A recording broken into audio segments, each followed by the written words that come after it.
What's up, PCAM fam? Today I want to go over something that is going to up the accessibility of your live streaming as well as the accessibility of your overall media content. You ready for this? Captioning automatically for free. Check this out.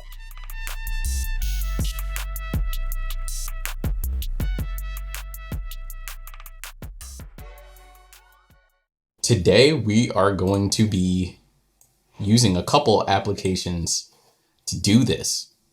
The first, if you have not already heard, is OBS.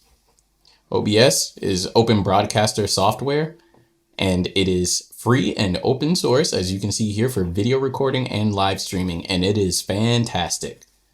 I've already downloaded it on my system and installed it, so there's no need for me to do that again. But as you can see here, it's for Windows and it is for Mac OS.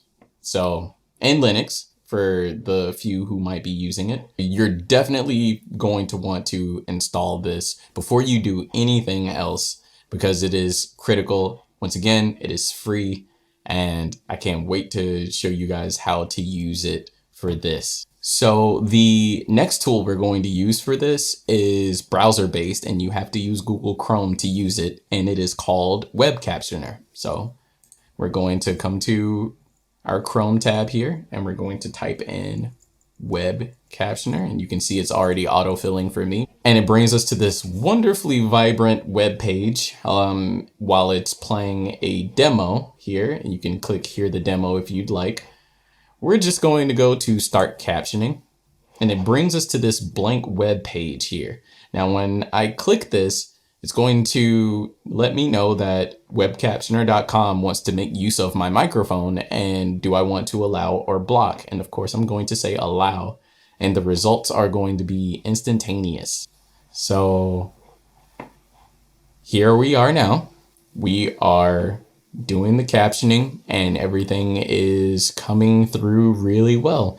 It does not do punctuation marks. If you want any sort of punctuation marks to be in there, you actually have to say what they are. Like, is this a question? Question mark. And that can be a little confusing because if you actually wanted to talk about the phrase question mark, you can't really get it to just show you the individual words question and mark.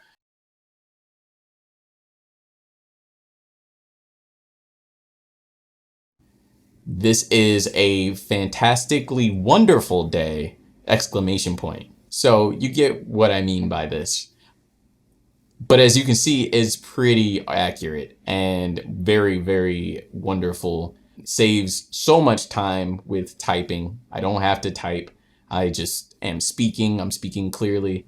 One thing to make note of is it will tell you if it feels your system is a little too quiet down here. My system is not. I am outputting a pretty reasonable gain, but it still says it feels like it's too quiet, but clearly it's catching almost every word I'm saying right now.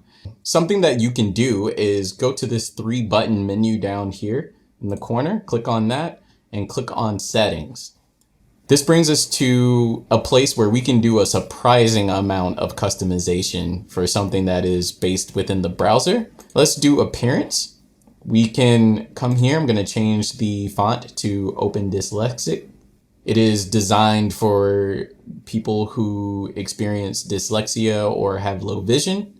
And I appreciate the thought behind that for sure. We're going to bring down the text size. I'm actually going to say 2.5. And we're going to add a little bit of letter spacing. Nothing too much, just 0.1 to start. And we'll see how that goes. I'm going to leave it as uppercase. The alignment I'm going to leave as full for horizontal, full vertical alignment. I'm going to leave the padding there. And then I'm going to come to background color.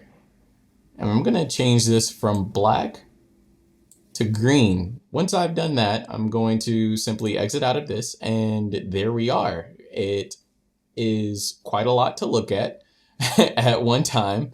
But one of the things that is fantastic about it keeping all this text this way is being able to save it. So you can actually come back to this 3-button menu down here and you can say save transcript.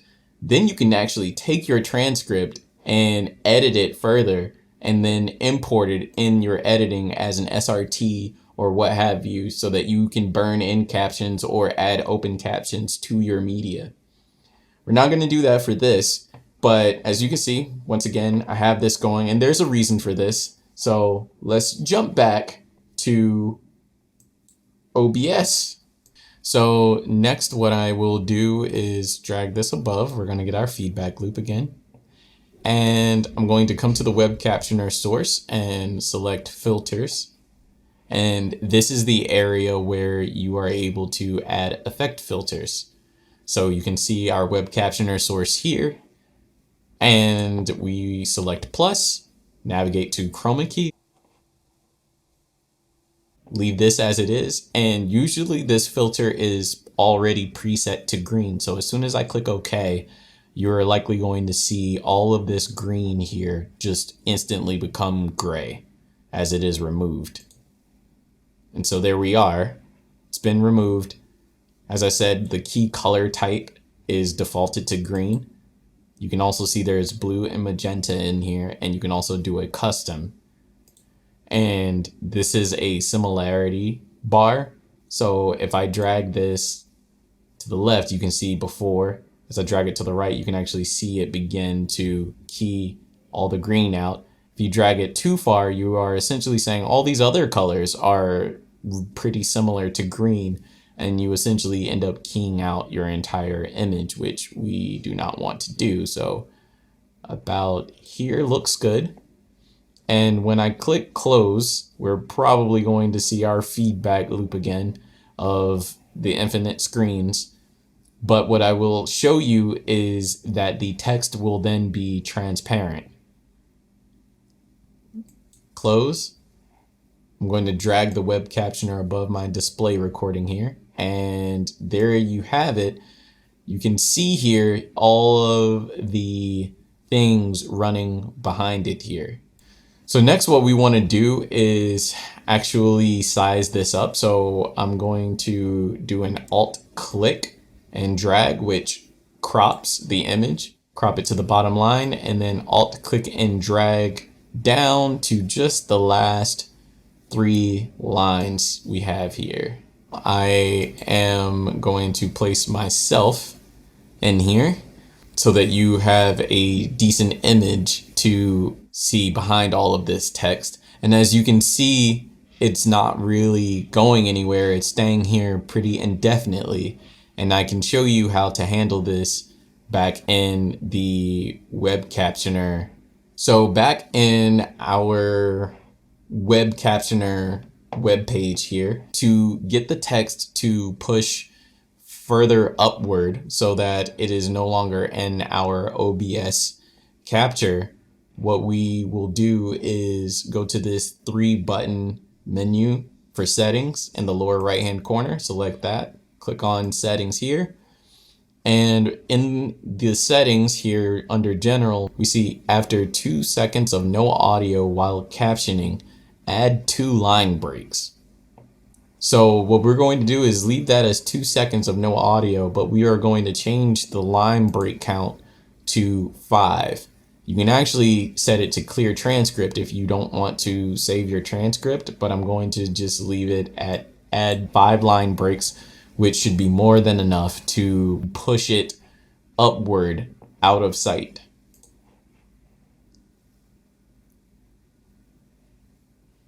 So as you can see here, it just pushed up 5 line breaks after I spent 2 seconds of no speaking. So I'll do that again just so you can see.